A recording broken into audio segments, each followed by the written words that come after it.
Football একাডেমির মাঠে ৮ দলীয় আন্ডার 13 এবং ৮ দলীয় সিনিয়র ফুটবলের খেলা চলছে। কবে থেকে খেলা শুরু হচ্ছে? খেলা শুরু হয়েছে 28 ফেব্রুয়ারি থেকে এবং আমাদের ফাইনাল হচ্ছে 8ই মার্চ। কি বলবেন সাধারণ মানুষের উদ্দেশ্যে?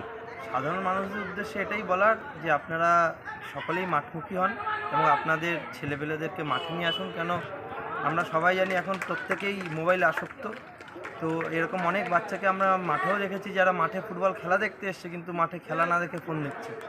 তো আমাদের মূল উদ্দেশ্য বাচ্চাদেরকে মাঠমুখী করা এবং খেলাধুলার কালচারটাকে আবার ফিরিয়ে আনা, যেটা বিগত দিনে দেখা গেছে অনেকাংশেই অনেকটা কমে এসছে। খেলার টিম সব কি লোকাল না বাইরের থেকে এসছে? না, কিছু লোকাল টিম আছে, যেমন আমাদের আন্ডার 13-এ প্রত্যেকটা লোকালকে আমাদের হাবড়া অশোকনগর কোচিং ক্যাম্পকে দেওয়া হয়েছে এবং সিনিয়রে একটি পুলিশের টিম আছে এবং একটি ইন্ডিয়ান আর্মির টিম আছে, আর বাদবাকি টিমগুলো আমাদের লোকাল কোচিং ক্যাম্পের হাবড়া অশোকনগরের টিম আছে। আপনার নাম? আমার নাম রাজস্বী ঘোষ।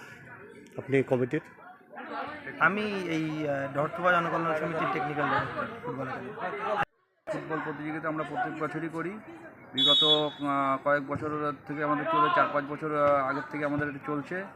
দিন দিন এই ফুটবলের জনপ্রিয়তা আরও বাড়ছে আমাদের এই গ্রামবাসীদের সহযোগিতায়, ফুটবল প্রেমীদের সহযোগিতায়। আমরা আরও ওই ফুটবলকে যাতে আরও সবাই বর্তমান সমাজ, যুব সমাজ যাতে আরও ফুটবলকে আঁকড়ে ধরে মোবাইল ছেড়ে, তার জন্য আমরা এই প্রয়াসটা চালাচ্ছি আমাদের ক্ষুদ্র প্রয়াসের মাধ্যমে, প্রচেষ্টার মাধ্যমে, যাতে ফুটবলের প্রচারটা যাতে আরও বেশি হয় গ্রাম বাংলায়। আমরা যাতে এখান থেকে আমাদের কোচিং ক্যাম্পের মাধ্যমে, আমাদের নিজস্ব একাডেমি জিম আছে, জিমের মাধ্যমে নতুন ছেলে মেয়েদের তৈরি করে আমরা যাতে ফুটবল, ভারতীয় ফুটবলে, কলকাতা ফুটবলে যাতে আমরা এখান থেকে প্লেয়ার পাঠাতে পারি, আরও তারা যাতে আরও আমাদের দেশের নাম, রাজ্যের নাম উজ্জ্বল করে, এইসব চিন্তা। পুরস্কার কি আছে? আমাদের পুরস্কার আছে, ট্রফি আছে, স্মৃতি চ্যালেঞ্জ ট্রফি আছে, প্লাস কিছু উৎসাহ দেওয়ার জন্য কিছু আর্থিক সহযোগিতা, আমাদের সামর্থ্য অনুযায়ী সামান্য কিছু আর্থিক সহযোগিতা আমরা করছি। এছাড়া আমাদের ফাইনাল খেলা দর্শকদের জন্য কি বলবেন? ফাইনাল খেলা আমাদের 8ই মার্চ রবিবার। আমরা চাই এলাকার, আমাদের এলাকার যে সমস্ত ফুটবল প্রেমী বা শুভবুদ্ধি সম্পন্ন লোকজন আছে তারা তো আসবেনই।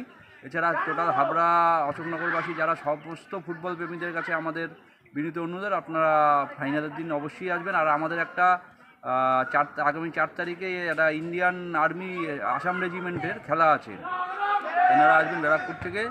এবার সেই খেলাটাও দেখার জন্য আমরা অনুরোধ করছি সবাইকে আসবেন। প্রত্যেকটা খেলাই ভালো হচ্ছে, ফাইনালের দিন অবশ্যই সবাই আসবেন। আপনার নাম? আমার নাম শান্তনু গুহ, আমি এই একাডেমি আর ক্লাবের একজন সদস্য।